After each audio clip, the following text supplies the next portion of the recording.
Everyone, welcome back to my channel Priya Tiwari official में आपका स्वागत है। कैसे हैं आप सब? आई होप आप सब बहुत अच्छे होंगे, स्वस्थ होंगे, मस्त होंगे और सबको नए साल की हार्दिक शुभकामनाएं। भगवान सबकी इच्छाएं पूरी करें और नया साल जीवन में सबके लिए खुशियाँ लेके आए। ये मॉर्निंग मेरी हो गई बृहस्पति के दिन से और आज बृहस्पति के दिन नया साल की स्टार्टिंग हुई है। यहाँ पे मैं बना रही थी ब्रेड पकौड़ा। उसका मैंने बैटर तैयार किया नए साल के उपलक्ष्य में। तो फिर ब्रेड पर आलू मटर को मैंने अगर आप लोग कमेंट करेंगे तो मैं इसकी रेसिपी आपको शेयर कर दूँगी। यहाँ पे फाइनली मैंने सोचा कि नए साल में कुछ स्पेशल बनाया जाए। उसकी मैंने मतलब मॉर्निंग में यही सब बनाया था। उसके बाद में नए साल के लिए हम लोग बाहर मंदिर जाने के लिए निकले। फिर मंदिर क्या मतलब ये था कि कहीं चलते हैं, क्योंकि हम हाउसवाइफ का ये वो रहता है कि अगर मैं हम लोग सेम डे कहीं नहीं निकल पाए तो हम लोग कहीं जा ही नहीं पाते। फिर घर के चक्कर में कहीं सर्दी है, कहीं बच्चा बीमार है, कहीं कुछ है, कहीं कुछ है। ये मेरे साथ ही नहीं, सभी के साथ ये कंडीशन अप्लाई होती है।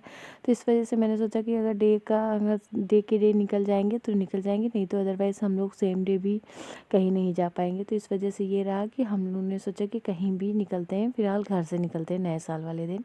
जिससे कि साल भर ये कहा जाता है कि अगर आप साल के पहले दिन कहीं जाते हो तो आप साल भर घूमते ही रहते हो।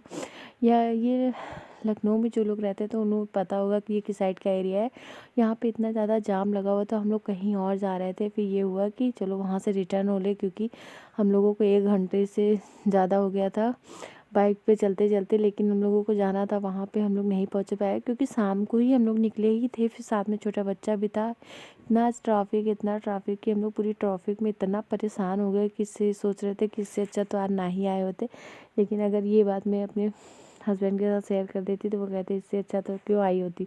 उनका तो मन बिल्कुल भी नहीं था ना जाने का बाहर, क्योंकि वो ऑलरेडी बाहर जाते रहते हैं तो उनका हर चीज़ में मन। फिर हम लोग लखनऊ में यूपी महोत्सव लगा हुआ है तो हम लोग वहाँ गए थे। यहाँ पे भैया झूला झूलने के लिए कह रहा था तो उसको फिर झूला झुलाया। फिर फाइनली हम लोग घर आ गए थे। उसके बाद में थोड़ी सी मेरी तबीयत ख़राब लग रही थी, वॉमिटिंग जैसे, मतलब कुछ उलझन टाइप की थी। फिर मैंने सोचा थोड़ी देर नाम जप करते हैं तो इससे थोड़ा ना रिलैक्स मिलेगा। और फिर ये मैंने सेम नए साल का व्लॉग इतनी देर में अपलोड करने के लिए सॉरी, क्योंकि सेम फर्स्ट डे तो मैंने कुछ ज़्यादा कुछ शूट नहीं किया था, क्योंकि बहुत मतलब दो जैसे बाइक से जाएं तो फिर बाइक में ये होता है कि बच्चे को भी पकड़ना है, फिर सर्दी भी है, तो इस हिसाब से हर एक चीज़।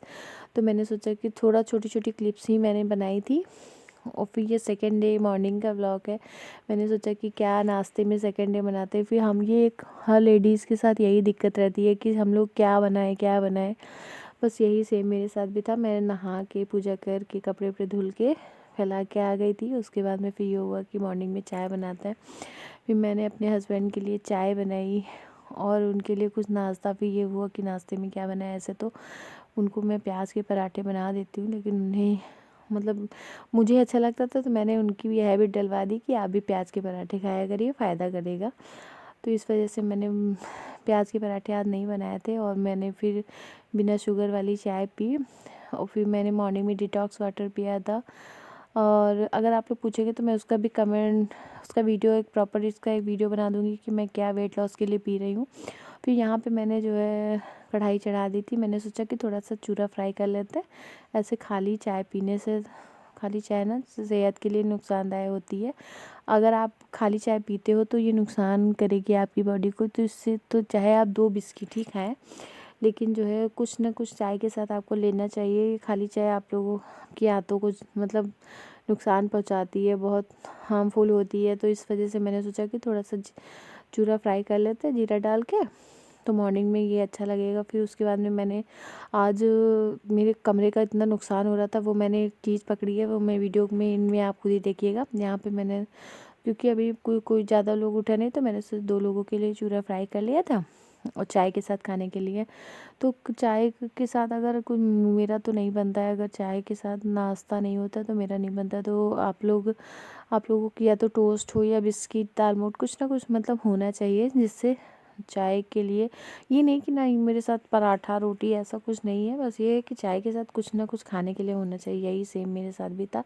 तो मैंने सोचा कि ये जा रहे थे तो इनके लिए थोड़ा चूरा फ्राई कर देते हैं, ये खा लेंगे। उसके बाद में ये होगा अगर बताएंगे तो पराठे बना देंगे। तो यही सब करते करते हम लोग सुबह मॉर्निंग में 9 बजे से लेके 3 बजे तक, पूरा 3-4 बजे तक, मतलब फुल डे अगर आप खाना बनाने के लिए रेडी हो तो ऑल टाइम आप खाना कुछ ना कुछ बना सकते हैं जाड़े में। जाड़े में बस ये होता है कि खाना बनाते खाते ही पूरा दिन, मतलब 2-4 घंटे मेहनत करने के बाद 5 मिनट में खाना खा के ख़त्म। उसके बाद में फिर बर्तन वर्तन करते करते 2 घंटे उनके लिए, मतलब सारा दिन और भी कुछ ना कुछ करती ही रहती हैं कि 2 घंटे पहले मर के खाना बनाए, उसके बाद में फिर ये हो कि 10 मिनट में खाना खा के ख़त्म। यहाँ पे रूम भी बहुत ज़्यादा फैला हुआ था, हस्बैंड भी चले गए थे तो मैंने सोचा रूम को भी क्लीन कर देते, उसके बाद खाना बनाने के लिए फिर उधर की तरफ चलते हैं, अपने मिशन की तरफ। तो मैंने सोचा यहाँ पे जो है बिस्तर फैले हुए थे फिर, और क्योंकि बच्चे ना बहुत ज़्यादा कमरा फैलाते हैं, ये जो छोटे बच्चे होते हैं, छोटे बच्चों के साथ थोड़ा सा ये कहीं एक जूता अलग, चप्पल अलग, सैंडल अलग, और फिर समय पे कुछ मिलता भी नहीं है। अगर आप संभाल पे रख दे भी थे तो उनको ये रहता है ये नहीं वो पहनना। मेरे बेटे के साथ तो ये बहुत ज़्यादा है कि वो पूरा जाड़ा, मतलब अभी तक उसने एक ब्राउन कैप में ही पूरा निपटा दिया। ऐसा नहीं है कि उसके पास कैप नहीं, कैप बहुत सारी है, लेकिन उसको पर्टिकुलर वही कैप चाहिए, उसको वही लगाना रहता है। कुछ भी हो उसको बस वही, नहीं होगा तो नहीं लगाएगा, लेकिन वो लगाएगा तो वही। मैंने आज उसको जो है वॉश कर दिया था, क्योंकि एक कैप में मतलब ये लगता है ना कि जब इतनी सारे ऑप्शन है तो आप कुछ ना कुछ पहनते रहो, लेकिन बच्चों को कौन समझाए, उनको जो कंफर्टेबल रहेगा वो वही करेंगे। तो मैंने भी यहाँ पे नहाने के लिए इसके कपड़े निकाल के रख दिए थे कि अब ये मेरा ये होता है कि ना मैं नहाने के समय जितने भी कपड़े धो लेती हूँ तो वो धुल लेती हूँ, नहीं तो मेरा ये कपड़े गीले हो जाते तो फिर मैं मतलब गीली ठंड में तो गीले कपड़े एडजस्ट ही नहीं होते कहीं से भी, कि थोड़ा सा भी अगर गीला है कुछ भी तो उसको बस निकालना है। तो यहाँ पे सोफ़े पे गीले कप मतलब गंदे कपड़े रखे थे तो उनको वॉश करने के लिए मैंने निकाल दिए थे। अब ये मैंने सोचा था कि नेक्स्ट डे धुलेंगी, वॉश करेंगे। तो और पूजा सकट की पूजा आने वाली है, तो वो कब है, जो लोग रहते हैं तो मुझे कमेंट बॉक्स में जो बताएगा। मुझे कुछ भी एक्चुअल में मुझे सुनने में आ रहा है कि शायद 5 या 6 में है, तो आप लोग मुझे कमेंट करके बताइएगा कि किस दिन है और आप लोग करती हैं या नहीं करती। यहाँ पे मैंने पूरा झाड़ू पोछा लगा के कमरा क्लीन कर दिया था। फिर अब मैं चलती हूँ अपने किचन की तरफ। यहाँ पे मैंने किचन को थोड़ा क्लीन करके मैंने आलू के पराठे बनाने के लिए सोचा था।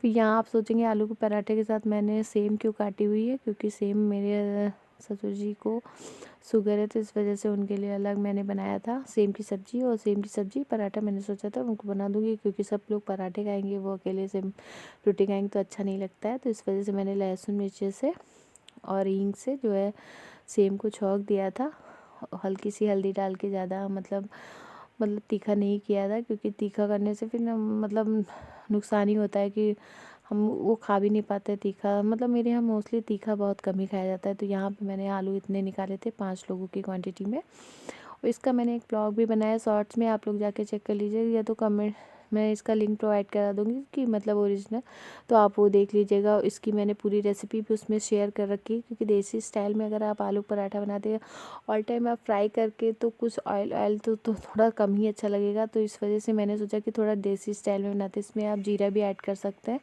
मैंने इसमें नमक, गरम मसाला, मिर्चा, हरी धनिया, और इसके बाद में फिर मैंने इनको मतलब ये होता है कि आलू के पराठे में अगर आलू ज़्यादा है तभी ज़्यादा अच्छा लगेगा, खाने में भी टेस्टी लगेगा। और इसके साथ अगर आप धनिया वाली चटनी खाते हैं तो वो बहुत ज़्यादा टेस्टी लगेगी। आप लोग कैसे करते हैं मुझे कमेंट बॉक्स में ज़रूर बताइएगा।